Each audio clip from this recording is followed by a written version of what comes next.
Well, hello, everybody, and thank you for joining me on another episode of Our Sisters Trust. Well, I'm totally excited today because I'm going to try to make a vegan spaghetti. So you see, I already got my little pot boiling with my little spaghetti. I put a little salt and oil in it, and I'm going to learn how to make a meatless, sauce. So I'm going to start off by using. I got some. Well, first of all, let me go back. I did find some spaghetti strings that was plant-based.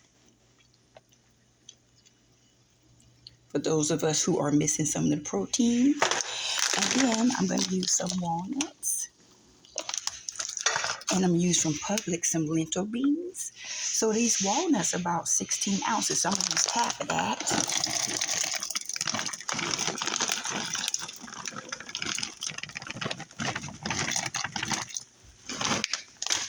And I think I'm going to use probably about the same for the lentil beans as I had.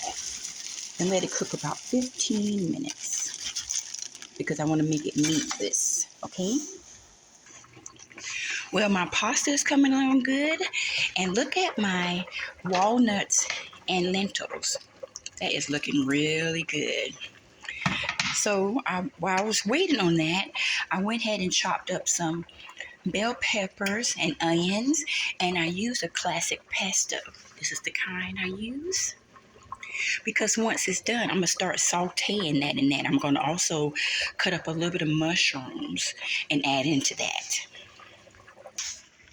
Okay, guys, while I'm still waiting on my nut mixture, I went ahead and got my mushrooms and I kind of chopped them down.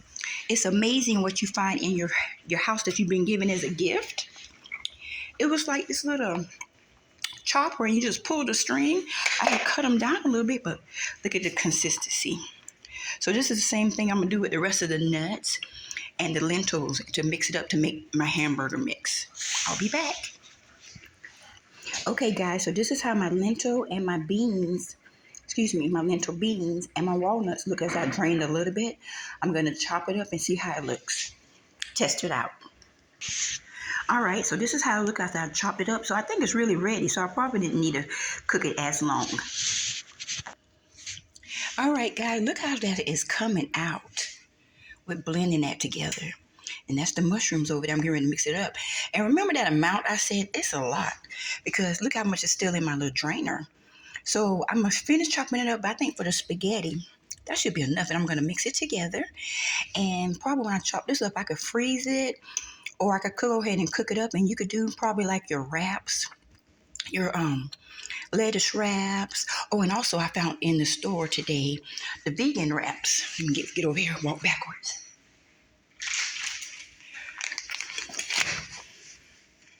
I don't know how you cook it yet, but that might be something good that can go in this thing. So let me go try to put everything together. All right, so this is how it looks when it's all mixed up. And I use a little bit of Italian seasoning, some peppercorn pepper. You can use regular.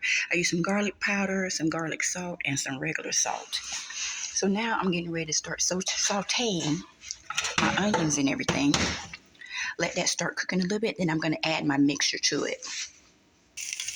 Guys, look how good that looks, and it tastes good too. That's the onion, bell peppers. I use some of that pesto sauce. Put some more garlic powder and everything and season it down. I wanted to have it pretty much good soft, not too soft, so that when I add my bean and walnut mixture, I don't want to cook that too long. Okay, guys, look how the meat came out. And I decided to season and do my sauce by itself. Now, when I do you can do any type of sauce you like. I like, this time I tried the classic roasted garlic just to try something different. So since I did that much mixture, I went ahead and used 2 jars. I used some Italian seasoning, some pepper, some garlic powder, garlic salt. There go my classic pesto salt. So you can be creative and season it to taste. Now I really like to put when you put in some chopped up tomatoes, and you could probably use the regular tomato paste. But I wanted to see how this was going to work before I get all extra creative. Okay, guys, here's the finished product of vegan spaghetti. And remember, I had all that extra mixture. I can now use the wrap to make a wrap.